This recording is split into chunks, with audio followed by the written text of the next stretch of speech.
Mesdames et messieurs, bonsoir. Le 20h, voici les titres. La Fondation Servir le Sénégal s'engage dans la riposte au Covid-19. Elle a reçu un don composé de près de 200 lits d'hospitalisation, de produits d'hygiène et de milliers de masques. Un don destiné à plusieurs structures sanitaires du pays.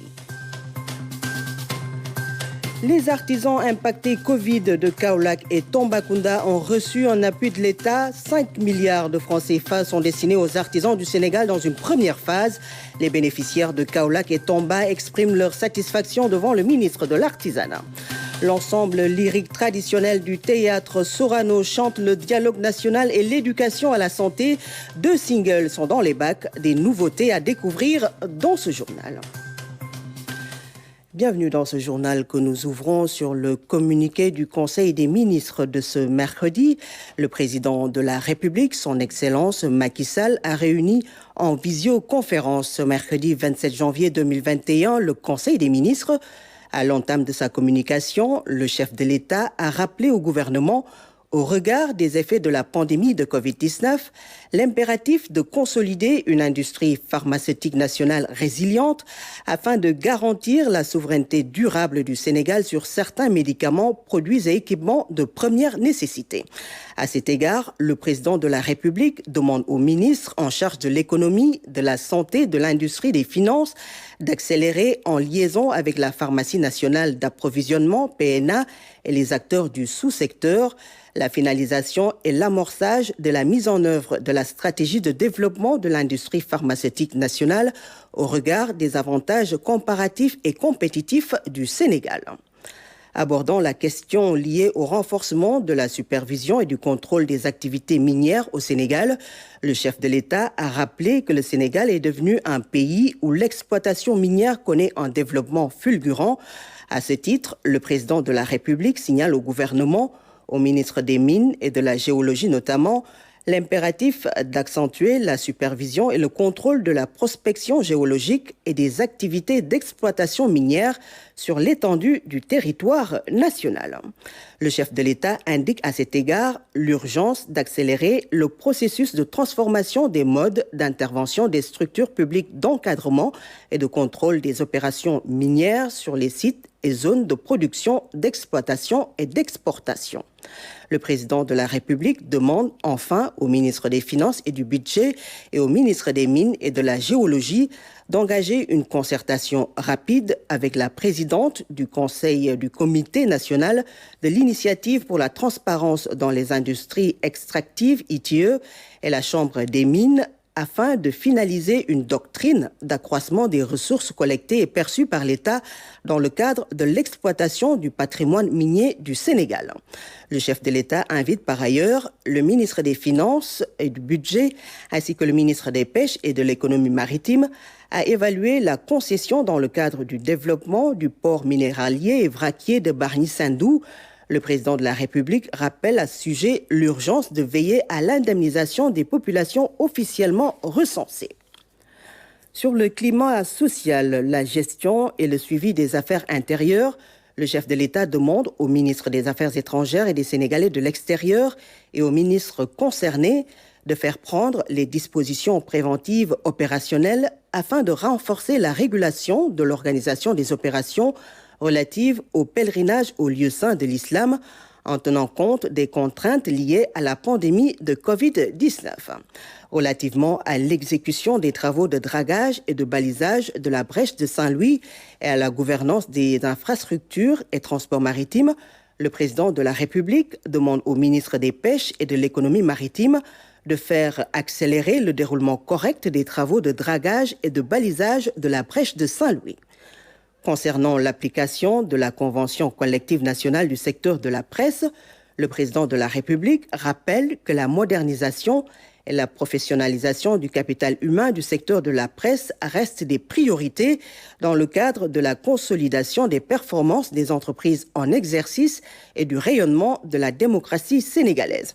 À ce propos, le chef de l'État demande au ministre du Travail et du Dialogue social de veiller en relation avec le ministre de la Communication, les organisations patronales et syndicales, à l'application effective et intégrale des dispositions de la Convention collective nationale du secteur de la presse. Le Conseil a par ailleurs salué la matérialisation de la volonté et de l'option du président de la République d'orienter l'ensemble des bacheliers dans les universités publiques. Sur le suivi de la coopération et des partenariats, le président de la République demande au ministre des Affaires étrangères et des Sénégalais de l'extérieur de préparer, en relation avec les ministères impliqués, un mémorandum du gouvernement du Sénégal sur la politique et les projets mis en œuvre, ainsi que les ressources mobilisées dans le cadre, d'une part, de la lutte contre l'immigration clandestine et d'autre part, de la promotion de l'emploi des jeunes et des femmes. Le chef de l'État a clos sa communication sur son agenda diplomatique en mettant l'accent sur son entretien en visioconférence du 21 janvier 2021 avec la reine Maxima des Pays-Bas, chargée du plaidoyer pour les Nations Unies en faveur de l'inclusion financière. Cet entretien a porté, entre autres, sur un meilleur accès des femmes à la microfinance, la stratégie nationale d'inclusion financière et l'amélioration de la numérisation des paiements. Le président de la République a à ce sujet demandé au ministre des Finances et du Budget de coordonner le suivi de ce dossier en rapport avec les ministres en charge de l'économie numérique, de la microfinance et de l'économie sociale et solidaire. Au titre des communications, le ministre secrétaire général de la présidence de la République a fait le point sur le suivi des directives présidentielles. Le ministre des Finances et du Budget a fait une communication sur le démarrage de l'exécution budgétaire 2021. Le ministre des Affaires étrangères et des Sénégalais de l'extérieur a fait une communication sur la situation internationale. Le ministre de la Santé et de l'Action sociale a fait une communication sur la stratégie nationale de vaccination contre la COVID-19. Le ministre de l'Agriculture et de l'Équipement rural a fait une communication sur la campagne de commercialisation de l'arachide 2021. Le ministre de l'Enseignement supérieur, de la Recherche et de l'Innovation a fait une communication sur les orientations des bacheliers dans les universités publiques. Le ministre du Développement communautaire, de l'équité sociale et territoriale a fait une communication sur le bilan de la couverture maladie universelle CMU et les perspectives. Le ministre du Commerce et des petites et moyennes entreprises a fait une communication sur le modèle de gestion du marché d'intérêt national et de la gare des gros porteurs de Diamniadio. Le ministre, auprès du président de la République en charge du suivi du plan Sénégal émergent, a fait une communication sur les projets phares du PSE. Au titre des mesures individuelles, le président de la République a pris les décisions suivantes. Monsieur Abdouba, administrateur civil, matricule de solde 661 348F, précédemment adjoint au gouverneur de la région de Kaffrine, chargé des affaires administratives, est nommé directeur général du cadre de vie et de l'hygiène publique au ministère de l'Urbanisme, du Logement et de l'Hygiène publique, en remplacement de monsieur Oumar Ba. Madame Mam Khadi Sidi Ali Badji, administrateur civil, matricule de solde numéro 616 251M, est nommé directeur de l'administration générale et de l'équipement au ministère de la fonction publique et du renouveau du service public poste vacant. Monsieur Francis Diouf, juriste, matricule de solde numéro 663 462C, précédemment inspecteur technique au ministère de l'Agriculture et de l'Équipement rural, est nommé inspecteur des affaires administratives et financières au ministère de l'Agriculture et de l'Équipement rural poste vacant. Monsieur Abdourahmane Baldé, enseignant, matricule de solde numéro 646 163J, titulaire d'un master Business Administration, option administration et gestion des organisations, est nommé inspecteur technique au ministère de l'Agriculture et de l'Équipement rural. Monsieur Abdourahmane Ly, titulaire d'un master en sciences de l'éducation, est nommé directeur de l'insertion du ministère de l'Éducation, de l'Emploi, de la formation professionnelle, de l'apprentissage et de l'insertion, et c'était le communiqué du Conseil des ministres de ce mercredi. La Fondation Servir le Sénégal s'engage aux côtés des populations dans la lutte contre le Covid-19. Elle a reçu un don de près de 200 lits d'hospitalisation, des lots de produits sanitaires et plusieurs milliers de masques. Ce don est destiné aux structures de santé de Ziguinchor, Thiès, Saint-Louis, Pikine, Matam et Ourossogui. Les bénéficiaires ont exprimé toute leur gratitude à la première dame Mariam Sall pour ce geste de haute portée sociale. Pape Biram Pikendiaï. C'est un acte de solidarité dans un contexte de crise sanitaire qui fait ressortir le souci de l'humanitaire et du social de la Fondation Servir le Sénégal, présidée par la première dame, Mme Mariam Sall, représentée ici par son vice-président. Il s'agit d'un don en équipement de santé et de produits sanitaires pour contribuer à la prévention et lutte contre le Covid-19. C'est une activité qui s'inscrit dans le cadre des orientations et des actions de la Fondation Servir le Sénégal, qui, depuis 2012, se distingue dans l'humanitaire et le social. Nous avons bénéficié de la générosité et du sens de la solidarité de certains compatriotes, agissant soit à titre personnel en tant que particulier, ou en représentant d'institutions, d'organisations, comme c'est le cas avec M. Thiam, représentant du groupe Auchan, qui ont mis à la disposition de la Fondation du matériel rendu particulièrement pertinent par le contexte de crise sanitaire. En effet, c'est un don qui porte sur un total de 180 lits d'hôpital offerts par M. Tirera, et 13 174 bouteilles de lessive mises à disposition par le groupe Auchan Sénégal. Ces lots ont été renforcés par du matériel prélevé des stocks de la Fondation Servir le Sénégal, 400 cartons de gel hydroalcoolique, 8000 masques, 32 cartons de gants.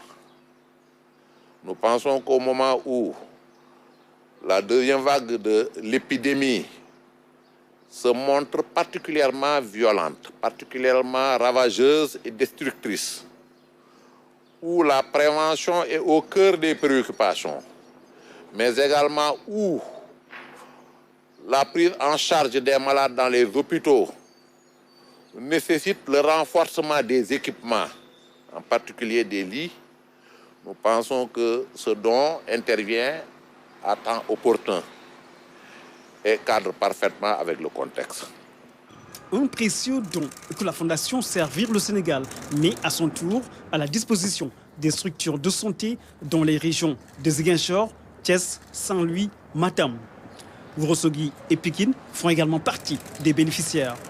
Auguste Assemblée, soyez témoin de la reconnaissance de tout homme pauvre à sa première dame. Parce qu'elle a été visionnaire. C'est au moment où les populations ont le plus besoin de ce matériel qu'elle est venue à leur secours. Monsieur le ministre, dites merci à Madame la Première Dame. Dites-lui que tout le peuple lui est reconnaissant de ce qu'elle est en train de faire. Elle n'en est pas à son coup d'essai. C'est pourquoi qu'elle sache que nous sommes tous derrière elle et que vraiment nous saluons tout ce qu'elle fait de bien pour le peuple sénégalais. Reconnaissance et gratitude des bénéficiaires à l'endroit de la présidente de la Fondation Servir le Sénégal, Madame la Première Dame. Dans ces lots d'équipements et de produits sanitaires, la Casamance se taille la part du lion, avec comme bénéficiaires l'hôpital Silence, l'hôpital de la Paix et l'hôpital régional de Ziguinchor. À Thiès, c'est le district sanitaire de la ville qui a été ciblé, de même que l'hôpital régional. Le district sanitaire de Saint-Louis a également reçu son don, tout comme les hôpitaux de Pikine, Matam et Ourossogui. La Fondation Servir le Sénégal qui a donc reçu un don composé de près de 200 lits d'hospitalisation, de produits d'hygiène, de milliers de masques, un don destiné à plusieurs structures sanitaires du pays. À Kaolack, les artisans impactés Covid ont reçu un appui de l'État dans le cadre du programme de résilience. Sur place, le ministre de l'Artisanat a procédé à une remise symbolique de cet appui de 25 milliards de francs CFA. Pour la première phase, 5 milliards sont disponibles. Claire Diop.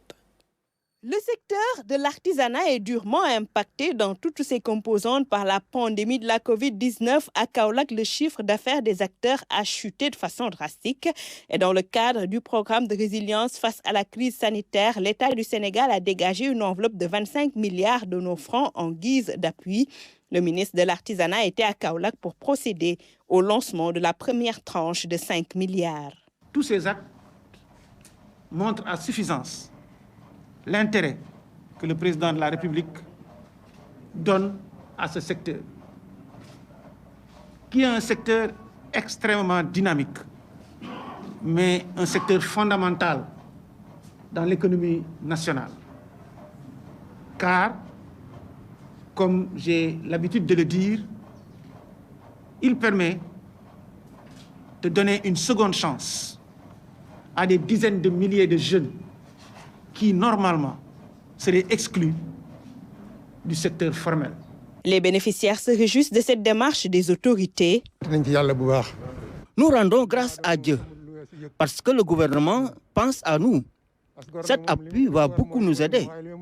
Comme le ministre l'a dit, on doit adapter désormais notre mode de production et de commercialisation à cette conjoncture. La distribution, c'est la bonne parce qu'on a déjà fait les inscriptions au niveau des chambres de métiers. On avait fait également une très bonne communication médiatique. L'ensemble des artisans, à mon avis, ont été au courant qu'il y a une appui allié aux artisans. Il y a pas mal d'artisans également qui sont inscrits. Le budget a loué une bouffée d'oxygène pour un secteur qui étouffe depuis plusieurs mois faute de transactions. Nous avons fait un tour au village artisanal de Kaolack. Sur place, aucun client en vue lors de notre passage. Seuls quelques artisans sont trouvés en train de travailler.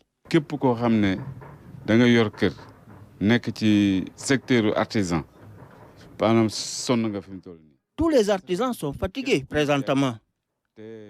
Il n'y a presque plus de ventes car les touristes ne viennent plus à cause de cette pandémie. Cette aide de l'État, nous en aurons plus que besoin. Autre appui apporté par le ministre, du matériel de nettoiement, de désinfection et de protection pour les artisans de Kaolack. L'autorité a également sensibilisé sur le respect strict des mesures barrières pour limiter la propagation du coronavirus. Et le ministre de l'Artisanat s'est aussi rendu à Tambacounda où les acteurs du secteur saluent le soutien de l'État à l'artisanat, un secteur impacté par la pandémie de Covid-19. Tidiane Cissé. C'est sa première visite dans la région de Tambacounda depuis sa nomination à la tête du ministère de l'Artisanat et de la transformation du secteur informel. Pape Amadou Ndiaye est venu apporter le soutien de l'État du Sénégal aux artisans du Sénégal oriental. Nous sommes venus aujourd'hui à Tambacounda dans le cadre du lancement symbolique de l'aide et de l'appui aux artisans dans le cadre de la force de résilience.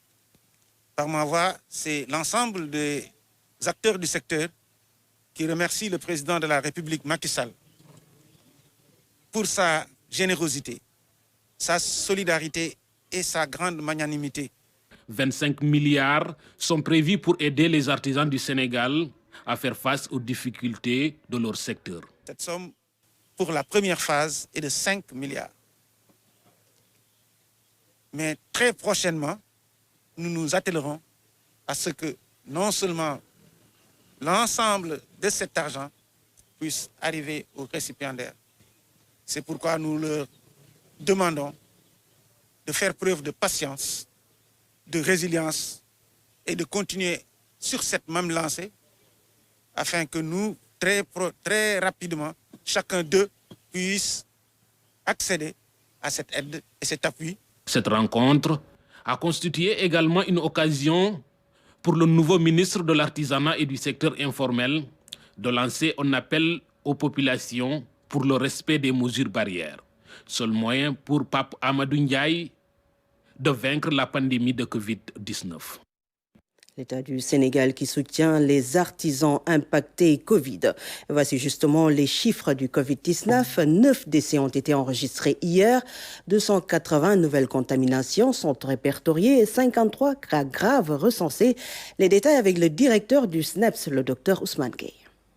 le ministère de la Santé et de l'Action sociale a reçu les résultats des examens virologiques ci-après. Sur 1698 tests réalisés, 280 sont revenus positifs, soit un taux de positivité de 16,49%. Les cas positifs sont répartis comme suit. 87 cas contacts suivis par nos services, aucun cas importé enregistré dans les différentes portes d'entrée du pays, 193 cas issus de la transmission communautaire répartis comme suit. 26 à Thiès, 16 à Kaolack, 10 à Ouakam, 9 à Rufisque, 8 à Touba, 7 à Ouest Foire, 6 à Yoff, 5 à Tamba et Tivaouane, 4 à Dakar Plateau, Khombol, Liberté 6, Mariste, Mbour et Sacré-Cœur 3,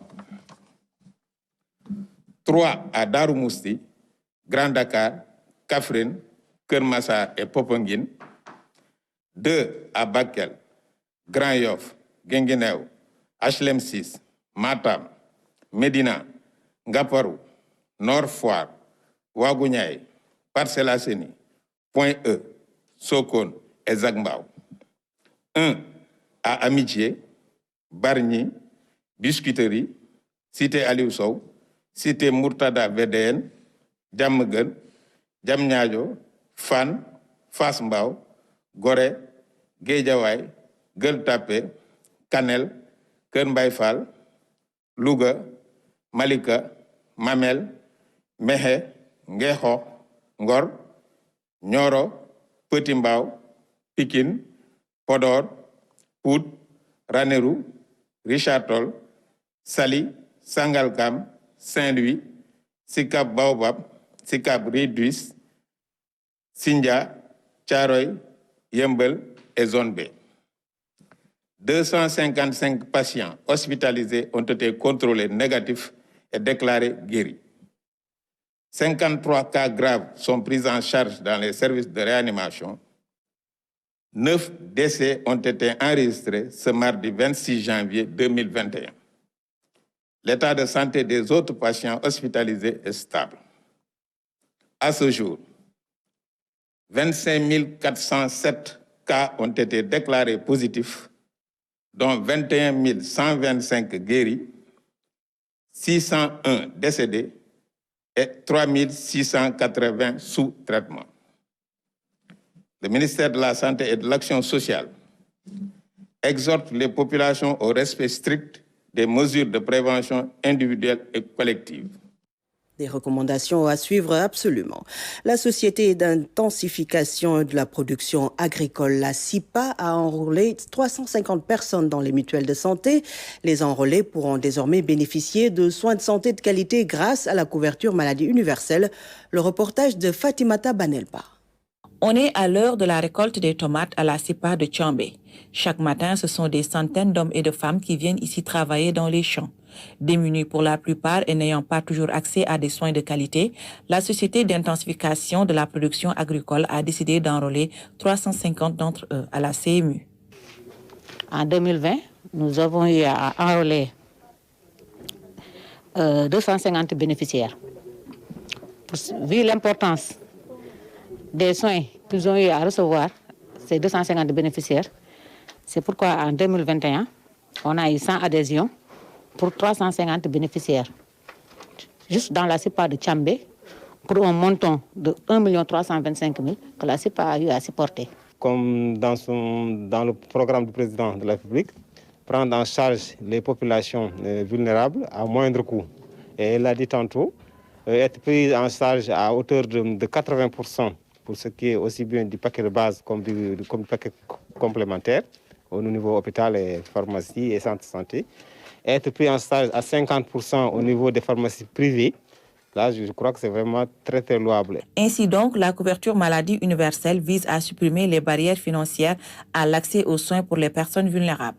Les premiers bénéficiaires de la première phase d'enrôlement de la CIPA n'en sont que satisfaits. C'est Binta Anne qui m'a intégré dans la mutuelle. À l'époque, j'avais mes 2 enfants malades. Et par la grâce de Dieu, ce qui devait coûter 5 000 francs me revient à 2 500 francs. J'ai vu beaucoup d'avantages dans la mutuelle. Quand je l'ai intégrée l'année dernière, j'étais enceinte et grâce à Dieu, pour les ordonnances, je ne payais que 2 000 francs. Pareil pour les analyses. Et à l'heure de l'accouchement, je n'ai déboursé que 4 000 francs. Donc, les mutuelles sont une bonne chose. Cet acte posé par la CIPA de Tchambé devrait faire tache d'huile et inciter les autres organisations paysannes à intégrer leurs membres dans les mutuelles de santé. Donc nous sommes en train d'approcher l'ensemble des organisations paysannes qui s'activent dans la filière du riz, dans la filière de l'oignon et tout. Donc voilà, c'est l'ensemble des organisations paysannes qu'on souhaiterait vraiment enrôler dans la couverture maladie universelle. Et là, nous avons entendu les témoignages de certains bénéficiaires. Ils ont vraiment apprécié parce que si, lors de la première phase, ils n'ont pas eu bien de cause ou vraiment ils n'ont pas eu un bon traitement, je crois qu'ils n'allaient pas renouveler. Depuis sa création, 127 000 bénéficiaires ont pu tirer avantage de la CMU et la structure espère bientôt un maillage complet de toute la région de Matam. Parlons enseignement à présent. Pour cette rentrée académique, 1787 nouveaux bacheliers sont orientés à l'université de Ziguinchor. En plus des infrastructures réceptionnées, l'université Assane Seck va accueillir 30 nouveaux enseignants. C'est pour une meilleure prise en charge des enseignements. Abdoulaye Sinkare. À l'université Assane Seck, la reprise est sur de bons rails. Les étudiants viennent de finir le premier semestre et ont même entamé le deuxième. Avec le coronavirus, là, ça a tout perturbé. Mais on fait avec, quoi. Espérons qu'on aura de bonnes notes. Avec l'enseignement des cours, je peux dire que c'est un peu bien, mais avec la perturbation de l'année, on se débrouille un peu mieux. Pendant ce temps, les autorités se préparent activement à accueillir les nouveaux bacheliers. Sur les 1787 orientés, 1567 se sont déjà inscrits. On donne la latitude à tous ceux qui ont choisi une filière de l'université de pouvoir véritablement finir donc, le processus d'inscription. Et une fois que cela est fait, c'est la confirmation par cet acte de leur volonté de venir à l'université. C'est donc dire que ceux qui n'ont pas fait, ceux qui n'ont pas rempli cette formalité, sans dire qu'ils renoncent à leurs droits, peuvent être considérés comme n'ayant pas la volonté de venir ici. L'arrivée de la pandémie a trouvé l'université dans une crise, une situation difficile, bientôt dépassée, grâce aux efforts de l'État.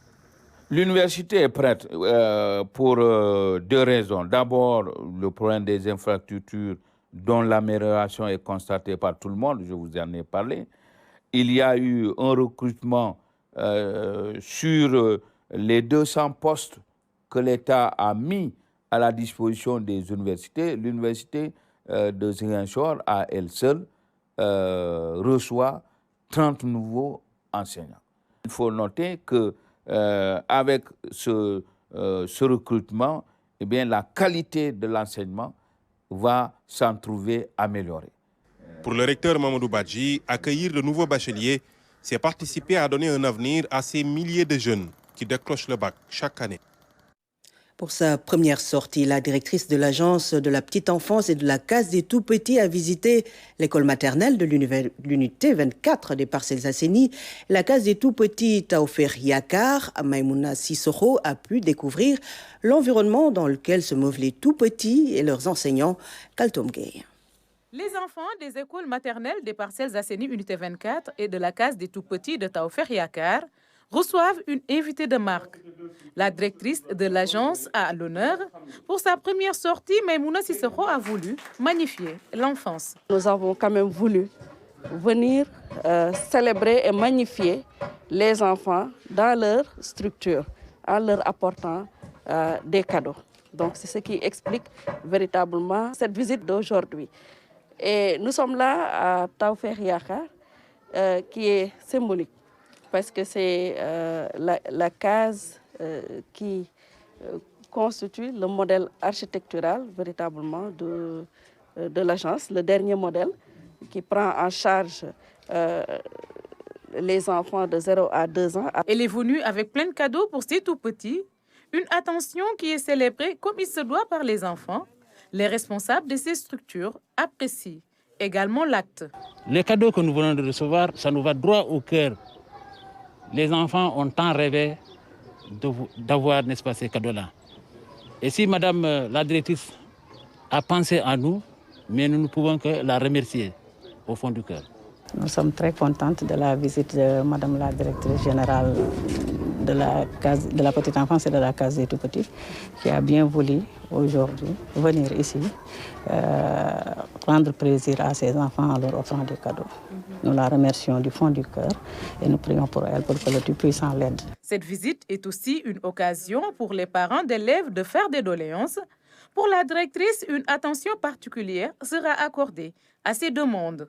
Bien sûr, ça entre dans ce cadre-là, ça nous permet de visiter, mais également ça nous permet de prendre contact avec les acteurs à la base, de connaître les difficultés réelles qu'ils vivent et d'en tenir compte dans l'exécution de nos missions. L'Agence nationale de la petite enfance et de la case des tout-petits respecte ainsi la tradition. En cette période de pandémie, il n'y a pas eu d'arbre de Noël, mais les enfants ont eu droit à leurs cadeaux. 54 000 tonnes collectées. La Sonacos tire un bilan satisfaisant à mi-parcours de la campagne arachidière. Invité du magazine Le Point ce soir, le directeur général de la Sonacos revient sur la situation du marché de l'huile. Nous sommes une société citoyenne. Nous sommes porteurs de missions, comme on le dit, publiques. Service public. Nous avons un certain nombre d'obligations citoyennes de services publics que nous sommes obligés de remplir. Et c'est la raison pour laquelle nous achetons d'abord la production des paysans. Mais pour les consommateurs... Alors, maintenant, le grand problème, c'est que quand la marge, quand il y a des acteurs qui engloutissent des marges extrêmement importantes, il faudrait que ces gens-là comprennent que c'est au détriment d'autres acteurs de la filière. Et comme vous l'avez dit, celui qui se trouve au bas de l'échelle, c'est le consommateur. Oui. Et donc, le consommateur, à la fin de cette affaire, risque de payer, en tout cas, le litre d'huile à un prix plus cher. Parce que c'est ça aussi, les lois, c'est ça aussi la loi du marché. Donc, est-ce qu'on peut s'attendre aujourd'hui à ce qu'il y ait une augmentation du prix de votre huile d'ici les mois qui viennent? Ce n'est pas nous qui décidons, ça c'est une politique globale. C'est l'État qui définit sa politique de prix. Et le moment venu, on posera l'ensemble des problématiques sur la table et l'État tranchera. Oui. Modou Diagne Fada, directeur général de la Sonacos. Il est l'invité du magazine Le Point avec Ousmane Garifay et c'est à suivre après ce journal. L'ensemble lyrique traditionnel du Théâtre national Daniel Sorano a sorti 2 singles. Les thèmes abordés sont le dialogue national et l'éducation à la santé. De nouvelles mélodies avec de nouvelles voix puisque la compagnie a intégré de nouveaux chanteurs. Le reportage de Fatma Mbake et Ndeye. Passionnée et engagée, Marie Ngoné John, à travers cette mélodie, éveille bien des consciences. Tu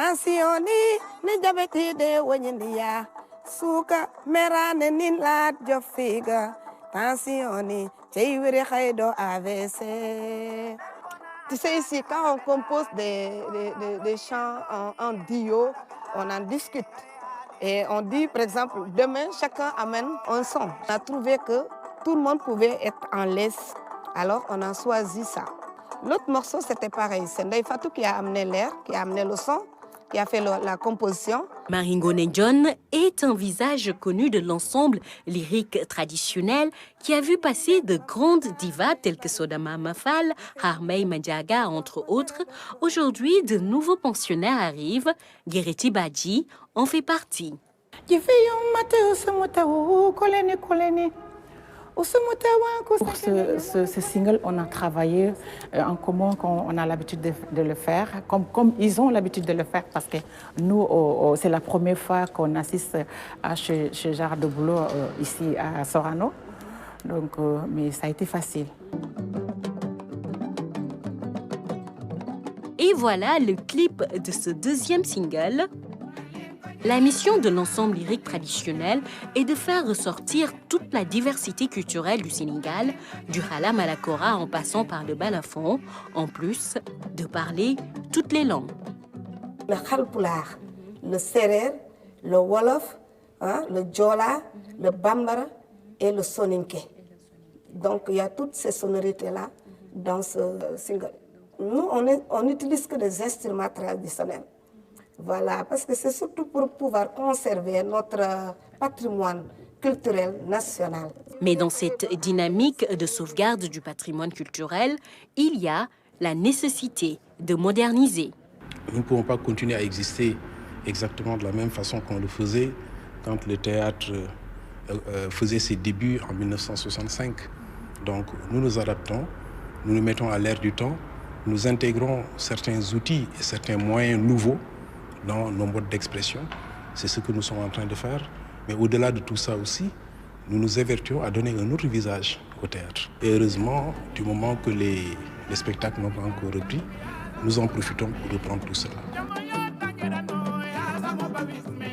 2 singles de l'ensemble lyrique traditionnel sortis dans un contexte de crise du Covid-19. Aujourd'hui, si la promotion ne peut être envisagée, le Théâtre national Daniel Sorano réfléchit à d'autres mécanismes pour pouvoir rendre accessible cette belle musique faite avec des instruments traditionnels. Voilà l'ensemble lyrique traditionnel du Théâtre national Daniel Sorano qui chante le dialogue national et l'éducation à la santé. Le président américain Joseph Biden a signé mardi, hier, 4 décrets s'attaquant aux injustices sociales. Pendant la course à la Maison-Blanche, il avait dénoncé les inégalités et les violences ainsi que le racisme systémique. Biden, les fleurs des promesses, c'est une chronique signée Oumar Diaw. Les États-Unis n'ont pas à choisir entre la loi et l'ordre à la Trump et la justice raciale en déficit. Ces propos de campagne, Biden les avait tenus à Gettysburg, un lieu symbolique en Pennsylvanie. Il avait dénoncé des cas de force policière excessive et des faits déchirants d'injustice raciale. Ce triste constat a été fait en octobre, non loin d'un endroit qui, en 2 jours, a vu plus de 8000 soldats du nord et du sud irrigués de leur sang, un champ de bataille le plus meurtrier de la guerre de sécession.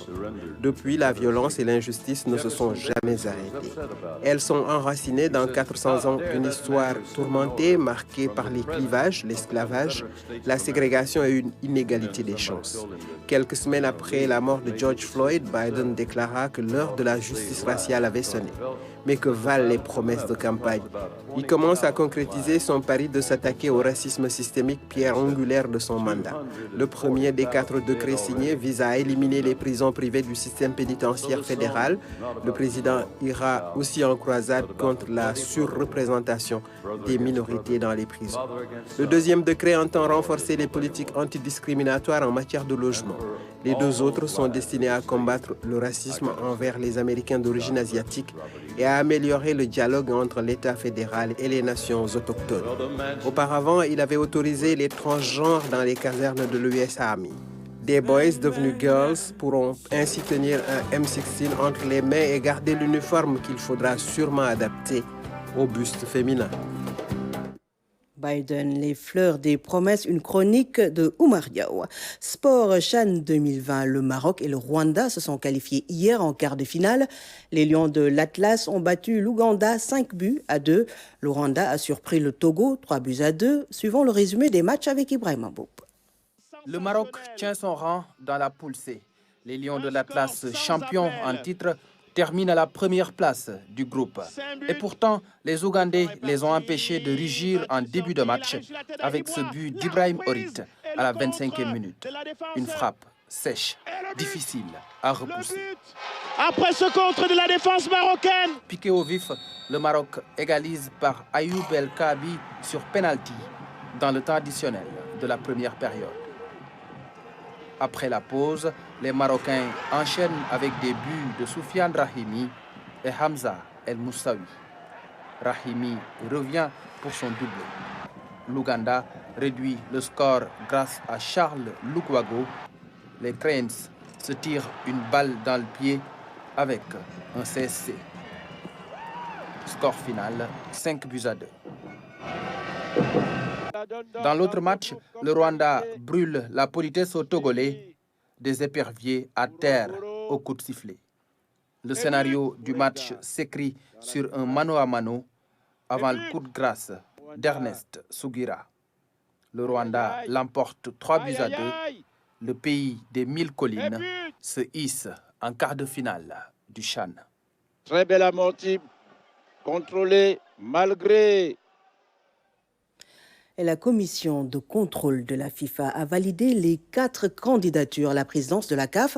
Une décision de la commission de gouvernance de la CAF. Elle avait validé partiellement les candidatures d'Ahmed Yahya et de Patrice Motsepe sous réserve des contrôles supplémentaires. Ainsi prend fin ce journal. Merci de l'avoir suivi. L'information continue sur nos plateformes digitales. Excellente soirée à vous.